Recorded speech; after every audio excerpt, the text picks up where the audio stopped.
do that one dance, baby. That one dance. Assalamualaikum warahmatullahi wabarakatuh.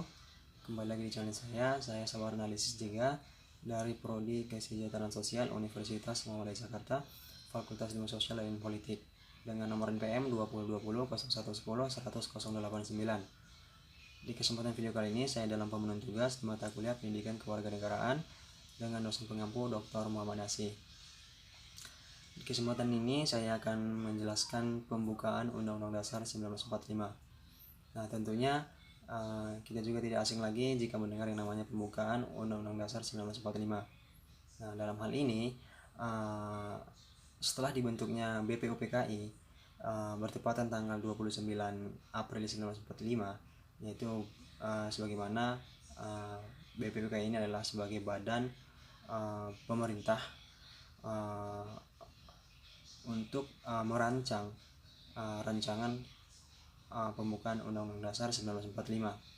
Tentunya badan yang dibentuk ini adalah badan sebagaimana telah digunakan oleh masa Jepang dulu gitu, pendudukan bala tentara Jepang gitu, dan juga ini telah dipergunakan oleh Indonesia, badan penyelidik usaha Badan Penyelidik Usaha Persiapan Kemerdekaan Indonesia. Nah, berselang kemudian sebagaimana di sidang pertama, yaitu 28 Mei hingga 1 Juni 1945, di mana badan BPUPKI ini melakukan sidang pertama kalinya untuk melakukan penempatan dasar negara, di mana selaku presiden pertama, yaitu Insinyur Soekarno, memberikan gagasan atau menyampaikan gagasan tentang dasar negara yang sampai sekarang ini yang kita ketahui, yaitu Pancasila. Berselang kemudian di tanggal 22 Juni 1945, BPUPKI memiliki anggota sebanyak 38 anggota, dan juga memiliki panitia 9 yang terdiri dari 9 anggota untuk merancang Piagam Jakarta, di mana Piagam Jakarta ini adalah sebagai sebuah dokumen historis berupa kompromi antara pihak agama dan pihak nasionalis gitu, di mana di dalam BPUPKI ini untuk melakukan rancangan pembukaan Undang-Undang Dasar 1945 ini. Sebagaimana Piagam Jakarta ini adalah sebuah dokumen dan juga historis yang akan terkenang di dalam sejarah, karena pada masa itu adanya kompromi antara pihak agamais dan juga nasionalis ya gitu. Jadi dengan adanya berbagai pertimbangan, maka dihilangkanlah kalimat yang berbunyi, yaitu dengan kewajiban menjalankan syariat Islam sebagaimana bagi pemeluk-pemeluknya. Nah, itulah hasil dari kompromi agamais dan nasionalis. Berselangnya waktu, naskah Piagam Jakarta ini juga menjadi naskah pembukaan Undang-Undang Dasar 1945 yang disahkan di tanggal 18 Agustus 1945 oleh Persiapan Kemerdekaan Indonesia. dan juga telah dikukuhkan oleh Komite Nasional Indonesia Pusat atau KNIP. Nah, jadi cukup jelas penjelasannya bahwa dalam proses pembentukan BPUPK ini memiliki proses yang sangat panjang. Sebagaimana juga dalam kurun waktu 1945 sampai 1950, Undang-Undang Dasar 1945 tidak dapat dilaksanakan sepenuhnya. Kenapa? Karena Indonesia sedang disibukkan dengan perjuangan mempertahankan kemerdekaan. Sebagaimana maklumat Wakil Presiden nomor 10 pada tanggal 16 Oktober 1945 memutuskan bahwa kekuasaan legislatif diserahkan kepada KNIP karena MPR dan DPR belum terbentuk pada masa itu. Jadi di tanggal 14 November 1945 dibentuklah kabinet semi presidensial atau semi parlementer yang pertama, sehingga peristiwa ini merupakan perubahan pertama dari sistem pemerintahan Indonesia terhadap Undang-Undang Dasar 1945. Jadi pada masa ini sistem pemerintah Indonesia adalah parlementer karena bentuk pemerintahan dan bentuk negaranya federasi, yaitu negara yang di dalamnya terdiri dari negara-negara bagian yang masing-masing negara bagian memiliki kedaulatan sendiri untuk mengurus urusan dalam negerinya sendiri. Ini merupakan perubahan dari Undang-Undang Dasar 1945. Nah, jadi sebagaimana yang telah diamanatkan bahwa Indonesia adalah negara kesatuan. Jadi bentuk kesatuan itu adalah negara berdaulat yang diselenggarakan sebagai satu kesatuan tunggal, di mana pemerintah pusat adalah yang tertinggi dan satu-satunya subnasionalisnya yang dipilih oleh pemerintahan pusat didelegasikan gitu.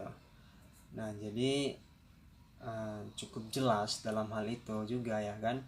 Nah, disambung lagi dengan adanya perubahan-perubahan yang terjadi dalam bentuk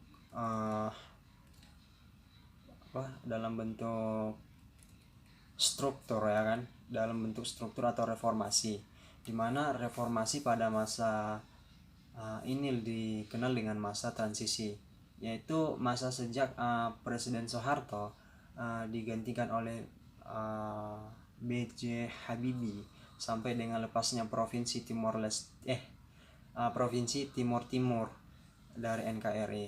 Sebelumnya, sebelum dilakukannya amandemen Undang-Undang Dasar 1945 ini terdiri atas pembukaan batang tubuh ada 16 bab, 37 pasal, 65 ayat, sebagaimana 16 ayat berasal dari 16 pasal yang hanya terdiri satu ayat, dan 49 ayat berasal dari 21 pasal yang terdiri dari 2 ayat atau lebih.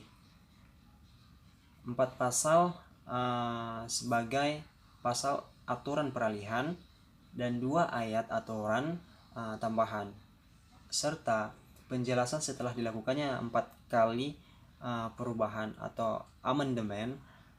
Undang-Undang Dasar 1945 ini memiliki 16 bab dan juga 37 pasal dan juga 194 ayat, 3 pasal aturan peralihan dan 2 pasal aturan tambahan. Nah, Itulah setelah dilakukannya 4 kali perubahan atau amandemen.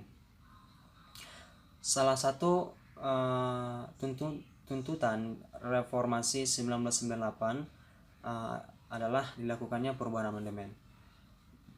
Dengan dilatar belakangi tuntutan perubahan Undang-Undang Dasar 1945 antara lain karena pada masa Orde Baru kekuasaan tertinggi di tangan MPR dan pada kenyataannya bukan di tangan rakyat, karena pada masa itu belum memiliki yang namanya DPR. Nah, kekuasaan yang sangat besar pada presiden. Adanya pasal-pasal yang terlalu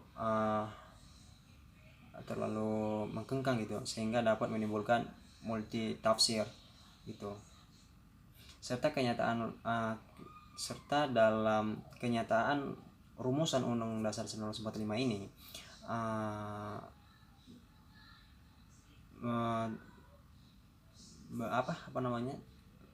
sangat memiliki tentang semangat yang penyelenggaraan negara yang belum cukup didukung ketentuan konstitusi.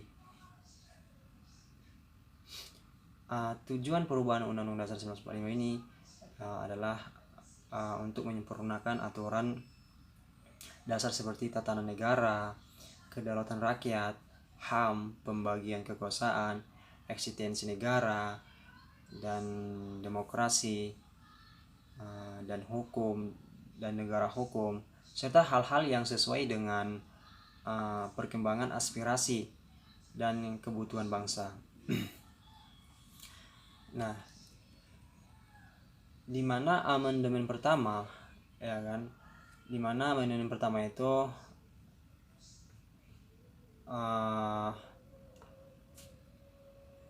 dilakukannya perubahan pertama pada Undang-Undang Dasar Negara Republik Indonesia tahun 1945 itu, yaitu sebagai hasil sidang umum Majelis Permusyawaratan Rakyat atau MPR di tahun 1999. Nah, kemudian setelah dilakukannya sidang umum MPR 1999 yang berlangsung antara 14 Oktober hingga 21 Oktober 1999, dan juga di mana amandemen kedua adalah perubahan yang merubah